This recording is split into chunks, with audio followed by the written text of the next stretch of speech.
decades, sir, has been telling their stories. I don't think they need a young war freak director like Darryl to tell their story.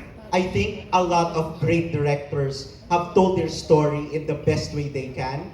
I'm just here to tell the story of the Marcoses. Whether I'm doing it right or wrong, we'll find out on March 1, 2023, Martyr or Murderer. Maraming salamat po. Sa collaboration, no? Sabi nga ni Boss Vic tsaka ni Boss Vincent, every time that I do a movie in Viva, they give me 100% independence. They give me their 100% confidence. But you know, every time I do a Marcos film, I don't enjoy that 100% independence because we have the Marcoses. No, I have to be limited. Pero kung Viva lang yan, you know how generous Boss Vic and Boss Vincent, they let me play. So, as much as I want to say that this is a feel-good movie for a director like me, it's not. It's really more of a challenge. Because, you know, I can only imagine, sabi ko nga kay Boss, sa tingin ko hindi ko kaya to. Sabi ni Boss Vic, alam mo na, ba't ako nakalbo? So, you know, yung mga... I don't think I have to discuss the third part because we are just finishing the second. And, you know, the turnout of the second movie will determine if there will be a third. And I don't want to be very overconfident to say that. I can only be confident in all the contents, but on how the public will, you know, will patronize, not yet Sir Archie. Maybe we'll talk about the third when it's there. Thank you. Thank you. Okay. Nagsasaliksik kami sa mga ginagampanan namin. Siyempre naman po. I was there, 1986. Sinabi ko po kanina, I was in college already. Alam ko po yung nangyayari noon. But this is the other side of the point. But I've seen several times sa TV, kahit maliit pa ako, 1960, Marcos, 1969, presidente na. So, lumalaki ako, Marcos, presidente si Marcos. So, nakikita ko na po palagi sa TV yan. So, nakita ko lahat mga pangyayari po. Kung paano minahal siya ng tao. Paano rin nabaliktad ang kwento against the Marcoses. Nakita ko rin po. And nireview ko lang po ngayon. And I'm so thankful, I'm so grateful dahil naging available sa social media lahat po ng content about the role I played our former President Marcos. And I'm honored, kaulitin ko po, I'm humbled to play this role. As an actor, isang malaking oportunidad po sa akin na gampanan ang role, ang character po ng ating former President Ferdinand Edrely Marcos Sr. Yun po, maraming Other members of the class, Rupa? Yes, like what Cesar said, I'm truly honored and grateful that Viva and Direct Darryl chose me to portray First Lady, Madame Imelda Marcos. Of course, I did my own research as well. Everything's available now on social media, so I was able to just research, type about the love story of Imelda and Ferdinand Marcos. And a lot of reading. I know Madame Imelda as well. I met her when I was 18 years old. And I'm just so honored to be a part of this film. Hello. Research, hindi po ako nag-research talaga. Kasi ang inaral ko yung script ni Direk Darryl. So doon lang talaga ako kumuha. So yun lang po. Ako naman po, I'd like to say nung MIM, I definitely did some research of our president. But with this, with MOM, I simply portrayed kung ano yung gagawin ng isang anak kung in the situation of what was happening at the time for the Marcoses. And hindi naman ako lalayo kasi talagang tunay na tatay ko ang gumanap na tatay ko sa MOM. So how would I react as a son? So yun din po yung ginawa ko sa pelikula. At wala naman po akong ginayang specific speech na ginawa sa totoong buhay. So hindi ko naman ni-research in that sense. But oo, ginaya ko pa rin kahit paano si BBM. Nagpahaba rin naman ako ng buhok. Trinay kong gayahin yung itsura niya nung panahon na yun. Pero bukod doon, yung dynamic namin as a family ay normal lang kasi isa rin naman talaga kaming pamilya. Cindy. Of course, as much as I want to research about her life, that would take too long. Wala kaming enough time for that. Of course, the nuances. I watch her videos through YouTube. The posture, how well she speaks. So naka-pressure yun, di ba? Because, you have to be perfect. I see her like, perfect woman. That's it. That's the pressure that sabi ko, kailangan ko pag-aralan. Nakakaya, di ba? Mabash ka ng tao na ako, bakit mo siya nag-play? Di ba? Hindi ka pwede maging palengkera. That's it, Imee Marcos. But, just reading my script, of course, ang daming discoveries. Doon pa lang, okay na eh. Enough na yung nalaman ko sino si Imee Marcos ng biology. So, Si Cal at saka si Alan Frankie. During the taping of the first movie, I saw how hard working Diego was in getting into character and studying. So when Viva asked me to be a part of the second film, I was just so honored and grateful to be playing such a beautiful woman. Well, sa akin, isa talaga sa mga feeling ko na gusto ko sa trabaho ko to is I get to portray every character. And syempre kami bilang artista, responsibilidad po namin to do the best we can para magampanan namin ang maayos yung character na nakalaan para sa amin. So ayun, talagang with the help of social media as well. Thank you. Manang Biday Dahil.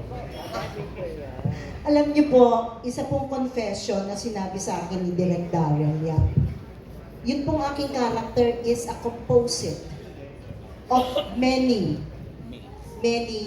maids na nag-serve po sa mga sa mga Marcoses. And one of them, ito pong long term na ito, ilang eksena ko ang talagang siya yung naging peg. I had to talk to Direk. How do you want me to attack this? Kasi hindi ko po nakausap si Ma'am Fem. Siya po dapat pupunta talaga doon sa amin. Kaya lang, hindi po pinayagan ng mga kamag-anak kasi she's already old. So I just nag-rely lang po ako sa instructions sa akin ni Direk. She's Ilocana, she can sing, and she is the hair lady of the first lady.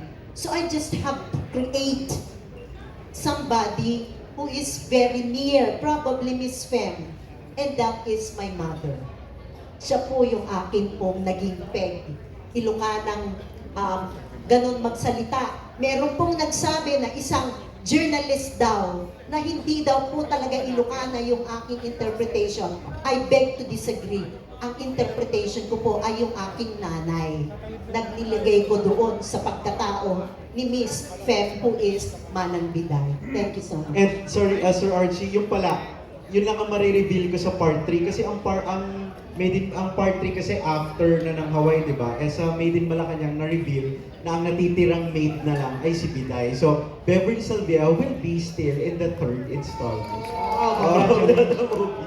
So, yun lang ang pwede ko munang i-reveal. Thank you.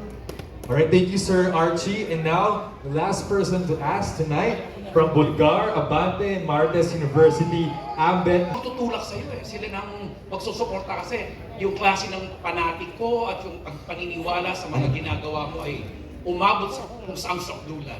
You know, I'll be very honest. Pag naging politiko ako, I'll give myself like a year, makukulong na ako.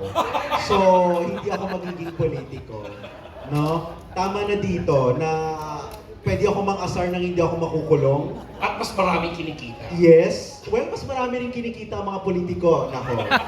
Pero sa palagay ko, I don't see myself in, a public office. I don't even see myself in an office. No?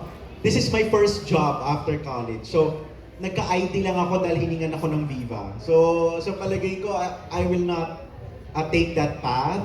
No? Even my very delicate decisions, I always call Boss Vincent, ano boss, ay gagawin ko dito. So I'm not really, the decisive type when it comes to legality and corporate issues. I don't want to act like I know something. I don't want to act like a lawyer if I'm not one.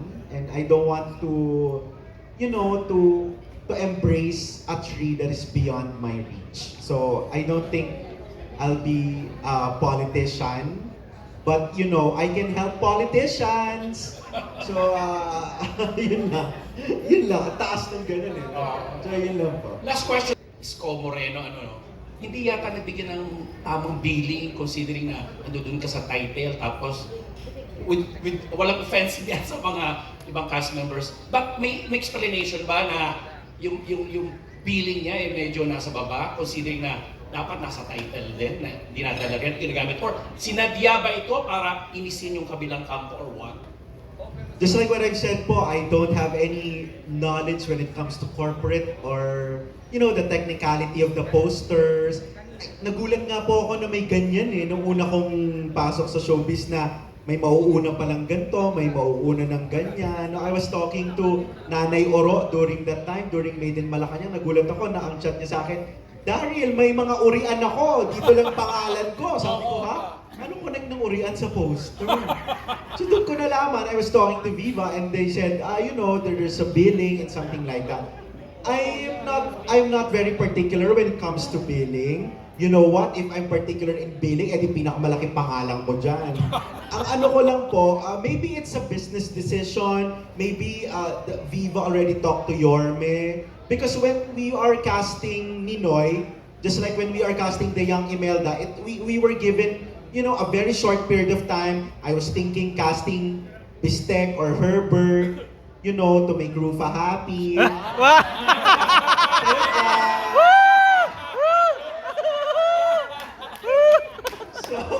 So I pala si Tita Annabelle.